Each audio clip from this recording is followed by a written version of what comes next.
o Senhor esteja convosco. Ele está no meio de nós. Proclamação do Evangelho de Jesus Cristo, segundo João. Glória a vós, Senhor. Naquele tempo, Jesus apareceu de novo aos discípulos, à beira do mar de Tiberíades. A aparição foi assim. Estavam juntos Simão Pedro, Tomé, chamado Dídimo, Natanael de Caná da Galileia, os filhos de Zebedeu e os outros 2 discípulos de Jesus. Simão Pedro disse a eles: eu vou pescar. Eles disseram: também vamos contigo. Saíram, entraram na barca, mas não pescaram nada naquela noite. Já tinha amanhecido e Jesus estava de pé na margem, mas os discípulos não sabiam que era Jesus. Então Jesus disse: moços, tendes alguma coisa para comer? Responderam: não. Jesus disse-lhes: lançai a rede à direita da barca e achareis.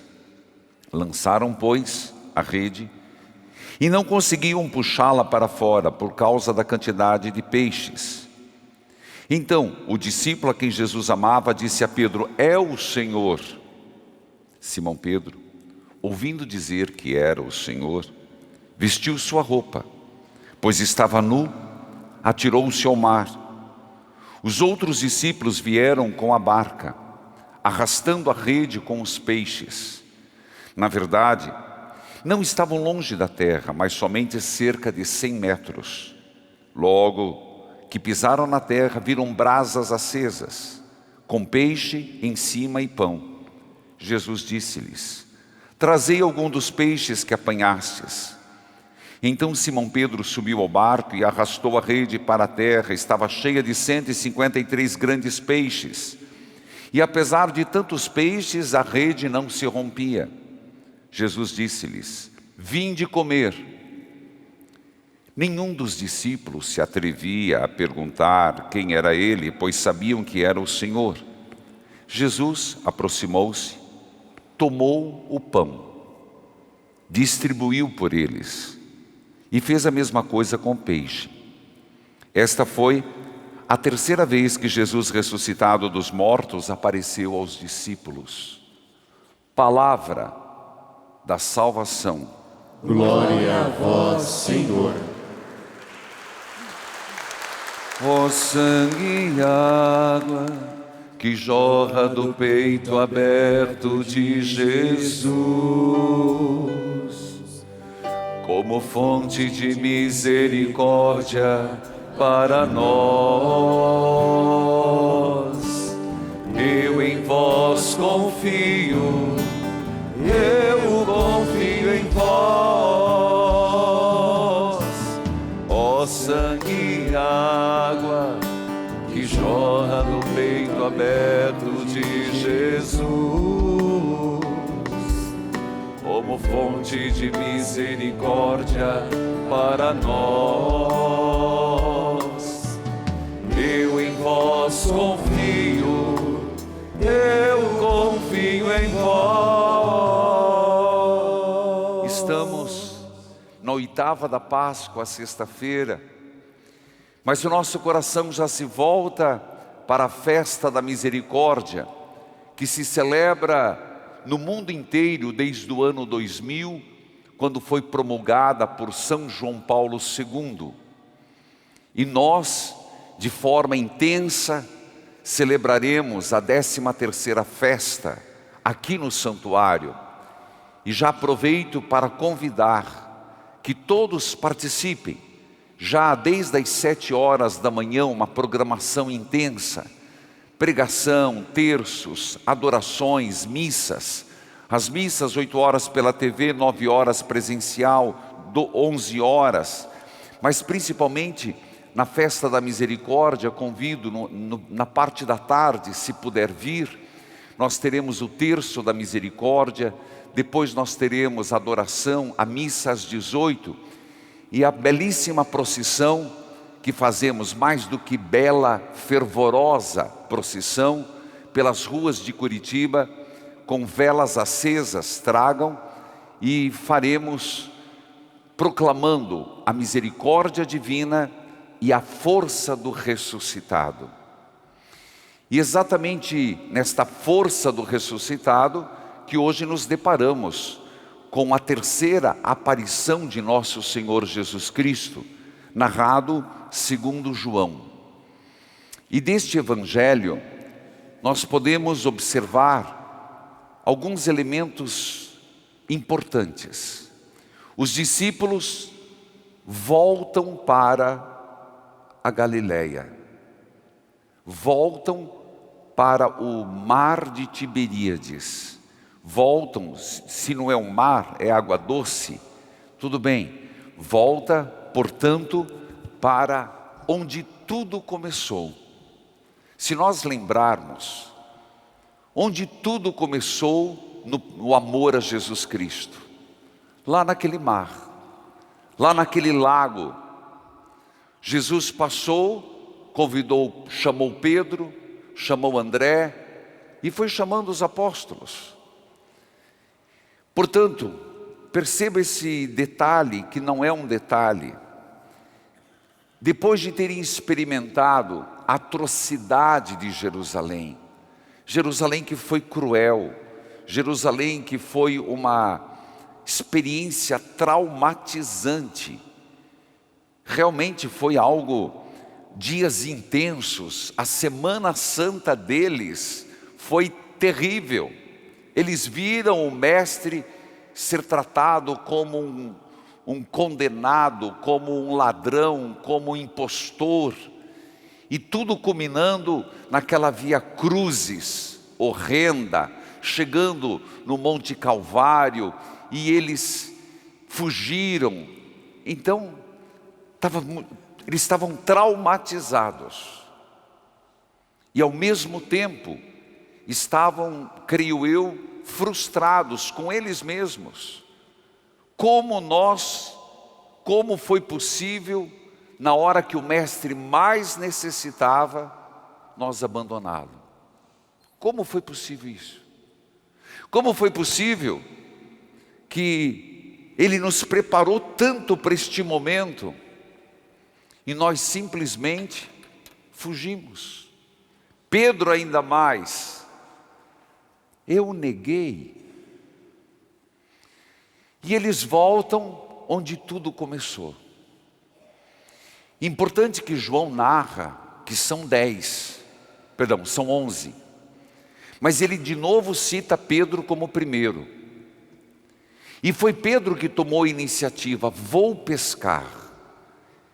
E os 11, vamos juntos.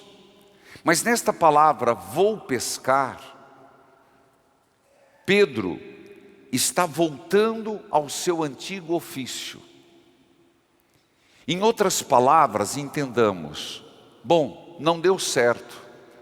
Ser pescador de homens não deu certo. Vou voltar àquilo que sei fazer, pescar peixes. Às vezes nós também fazemos isso. Às vezes por frustrações, por medo, sim.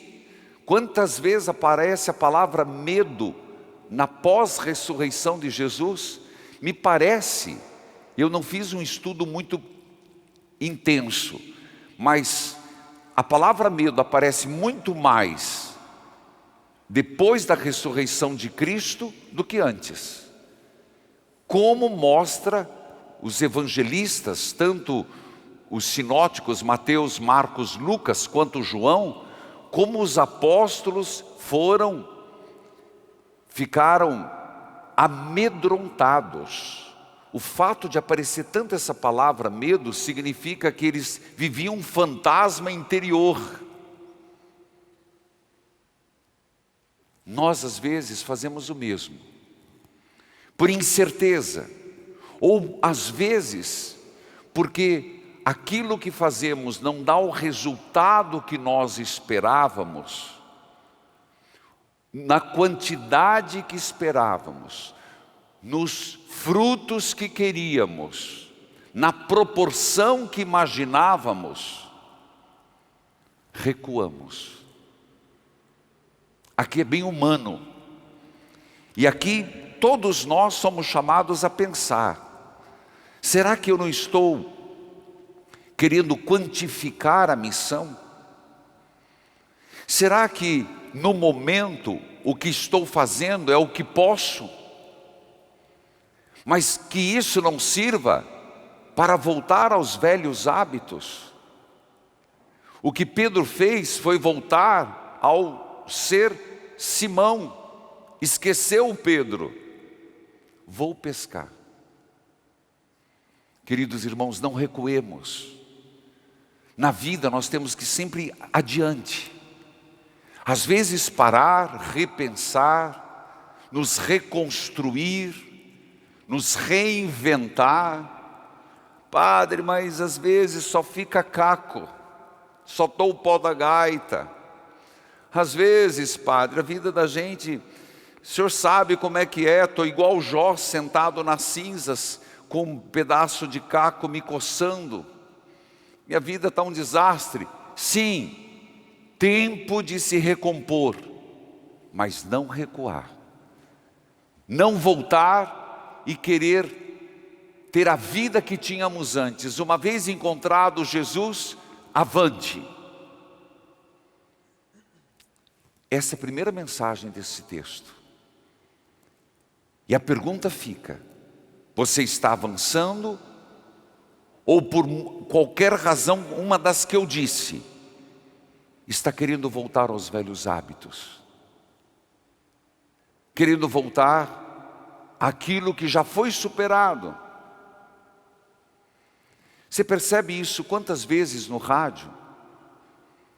As pessoas, vou dar um exemplo talvez, ela liga para mim, ela está num relacionamento tóxico, já apanhou do marido, já recebeu violência verbal, física, percebeu que é um traste, me perdoe falar assim, mas é verdade. Aí se separa, vem uma conversinha: eu vou mudar, eu não queria ser feito. A pessoa me liga: será que eu devo voltar? Espera, que nível de carência é esse? Que prisão que essa pessoa vive, tão apequenada. É uma pessoa apequenada. Já começou errado, não casaram na igreja, estão vivendo juntos. Um filho com outro. Eu às vezes fico impressionado de ouvir certas coisas. Mas eu não estou aqui para julgar, eu estou dando um exemplo e cada um puxa para a sua vida. Vamos voltar ou vamos adiante? Aparece Jesus, segunda parte, e é lindo isso. Vocês moços, vocês têm alguma coisa para comer? A aparência de Jesus, sempre a aparência de Jesus é glorificada. E parece mostrar que a aparência de Jesus era diferenciada. Eles não conseguiram entender que era o Senhor. Eles disseram: não, lance à direita. Quando Jesus entra na nossa vida, e a gente não questiona, e faz o que o Espírito de Deus manda, a pesca é generosa, a ação é generosa, aquilo que fazemos produz frutos. Percebam que eles não discutiram, lançaram a rede, 153 grandes peixes. Tem vários significados que não vêm ao caso, mas um é, segundo os comentaristas, representando todos os povos. Outros dizem que eram todos os tipos de peixe que havia no lago de Tiberíades. O fato é que foi abundante. O fato é que quando o Senhor entra na nossa vida, e um detalhe, não é só entrar, a gente obedecê-lo, nossas redes não ficam vazias. Pedro, então, é o que mais trabalha. Não sei se você percebeu que João colocou todas as ações, um homem trabalhador. Pedro que toma a iniciativa, Pedro que vai, Pedro que faz, Pedro que lança, Pedro que... Pois bem, exatamente, porque Pedro é o líder. E o líder, ele tem responsabilidade sobre os outros, quase levou os outros para o buraco. Então é ele que se veste de novo. Se veste do quê? Do Pedro. O Simão volta a ser Pedro, o pescador de homens, pescador de pessoas. Simão passa e volta à missão. Mas é o amor que reconhece. O discípulo amado foi o primeiro a reconhecer Jesus. João faz questão de lembrar. O amor nos faz reconhecer a vida. O amor nos faz reconhecer a graça. E por último, Jesus pede, quando eles voltam a segunda vez, Jesus já está com a refeição pronta. Não é por acaso.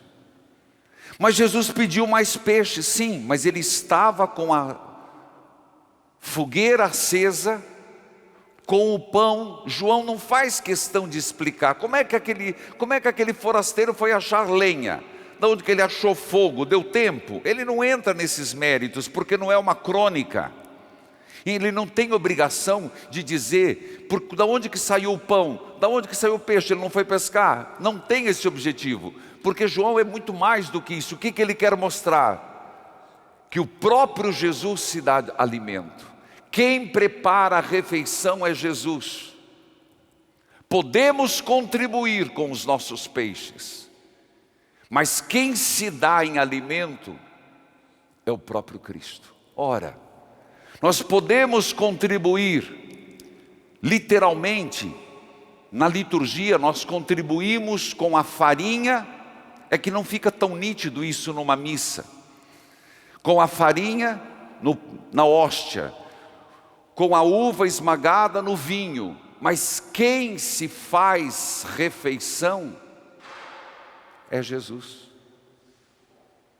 Por isso a fogueirinha, por isso o pão, e por isso João solenemente termina esse texto dizendo: Jesus tomou o pão, partiu e deu aos seus.